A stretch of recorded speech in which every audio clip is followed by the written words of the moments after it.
ازيكم عاملين ايه؟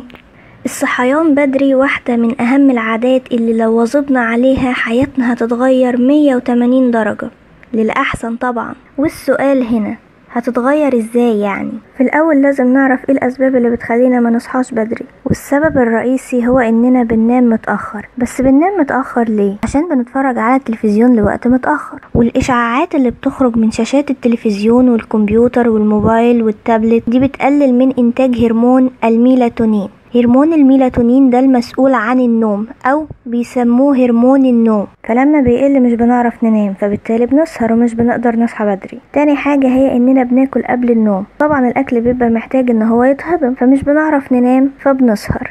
تالت حاجة وهي اننا بننام والشبابيك مقفولة، ودي مشكلة كبيرة لانه اثناء النوم بنخرج كمية من ثاني اكسيد الكربون اكبر من اللي بنخرجها واحنا صاحيين، فبالتالي مش هنعرف ننام بشكل كويس ومش هنكون مرتاحين. رابع حاجة وهي مواعيد النوم، لما كل يوم ننام في وقت مختلف عن اليوم اللي قبله، دي حاجة هتخلينا ما نعرفش ننام بسبب الساعة البيولوجية لجسمنا. عدم وجود روتين للنوم خاص بيك ده سبب من الاسباب اللي بتخليك تسهر وما تنامش بدري، فبالتالي ما تصحاش بدري. روتين النوم ده زي انك تغسل اسنانك، تغسل ايدك ورجلك ووشك، او تتوضى اسهل، تشرب كوباية من المية، تنظف سريرك قبل ما تنام عليه، تفتح الستاير والشبابيك للإضاءة والتهوية. ايه بقى فايدة اننا نصحى بدري؟ اول حاجة طبعا اننا هنصلي الفجر في وقته، ودي اهم حاجة في الدنيا. في ناس هتقولي طب الفجر بيأذن الساعة 4:30، هل انا كده ابدأ يومي بعد صلاة الفجر على طول ومرجعش انام تاني؟ الاجابة لا طبعا، صلوا الفجر وارجعوا ناموا تاني عادي. طبعا معظمنا عارف معلومة ان النوم المتقطع افيد من المتصل، يعني اننا ننام عدد الساعات اللازمة لينا والمفيدة لينا بشكل متقطع مش بشكل متصل، يعني ما ننامهمش كلهم مرة واحدة. من 10 بالليل ل6 الصبح مثلا ننام ونصحى نصلي الفجر ونرجع ننام تاني، هنستفاد اكتر. وركزوا في الحتة دي علشان هنتكلم فيها تاني بعد شوية. تاني افادة، هنفطر كويس. في ناس كتير لما بتصحى متأخر مش بتلحق ان هي تفطر، فبتاكل اي حاجة كده بسرعة، طبعا مش بتكون عندها وقت تعرف هي صحية ولا هتضرها. بتفطر اي حاجة وتنزل تروح الشغل او تروح الجامعة او حتى المدرسة، او في ناس مش بتفطر اصلا، بتكنسل وجبة الافطار، وطبعا ده كله غلط تماما ومضر لصحتها. النوم بدري والاستيقاظ بدري هيخلينا نتناول وجبة الافطار بالصحية بتاعتنا، اللي هي بتعد اهم وجبة في الوجبات اللي بنتناولها خلال اليوم. توفير الوقت، طبعا هيكون عندنا وقت اكتر من اللي بيكون عندنا لما نصحى متأخر. زيادة النشاط، اكيد هيكون عندنا طاقة ازيد.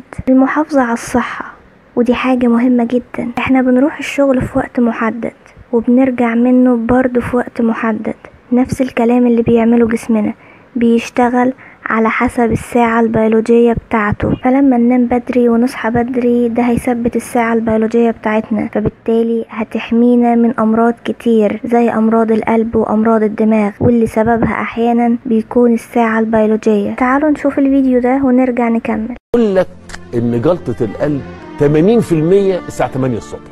يا الله. والمخ 80% الساعة 8 الصبح. فراجل ألماني بيشرح، ألماني لا علاقة له بينا، فبيقول تفسير هذا، فقال لي حضرتك لما بتنام بالليل الدورة الدموية بتبطأ، طبعا بيجلط الدم. كيف تحافظ عليه؟ انك تضيق الشرايين، الدم يفضل ماشي، بدل ما يمشي في حتة واسعة ضيق يمشي بأقوى. ففي مادة بتطلع أول ما أحط راسي على المخدة، المادة تطلع تضيق تضيق تضيق في شرايين. 8 الصبح أسوأ وقت للضيق تحصل الجلطة. حلو.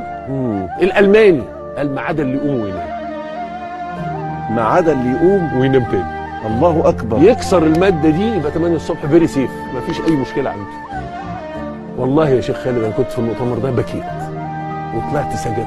الصلاة خير من النوم. اللهم صل على رسول الله. اعتقد بعد الفيديو ده هتكونوا عرفتوا ايه فايدة النوم المتقطع، وليه اخر حتة في اذان الفجر الشيخ بيقول او المؤذن الصلاة خير من النوم. في سؤال بيدور في بالكم دلوقتي، طب ازاي نصحى بدري؟ هقول لكم دلوقتي على كام حاجة تساعدكم انكم تصحوا بدري. اول حاجة، ما تاكلوش قبل النوم على طول، يعني لو عايزين تتعشوا او تاكلوا حاجة قبل ما تناموا تبقى قبل ميعاد النوم من 2 ل4 ساعات. ما تتفرجوش على التلفزيون لوقت متأخر علشان الاشاعات الخارجة منه اللي بتسبب نقص انتاج هرمون الميلاتونين اللي اتكلمنا عنه في اول الفيديو المسؤول عن النوم. ونفس الكلام برضو على الأجهزة الإلكترونية زي الفون والتابلت والآيباد والكمبيوتر. اكتبوا أهدافكم اللي عايزين تحققوها إن شاء الله في اليوم من بالليل قبل ما تناموا. اصحوا على الموسيقى المفضلة ليكم، يعني لو بتستخدموا المنبه اللي في الفون فخلوا الموسيقى بتاعة المنبه تكون حلوة وانتوا تحبوها،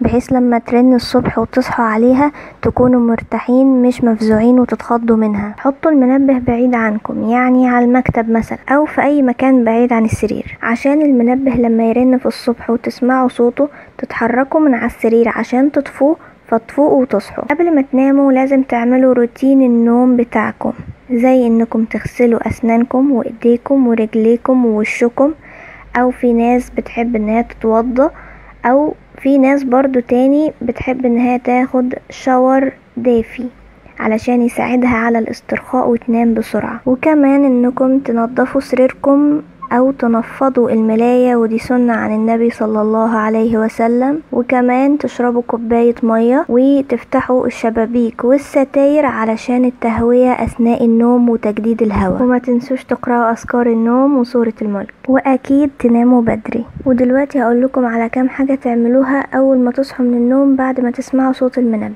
اول ما تسمعوا صوت المنبه تتحركوا في السرير شوية، تعملوا تمارين التمدد او تمارين التنفس، او تقوموا بشويش، مش اول ما تسمعوا صوت المنبه تنطوا من على السرير وتقوموا بسرعة علشان تطفوه.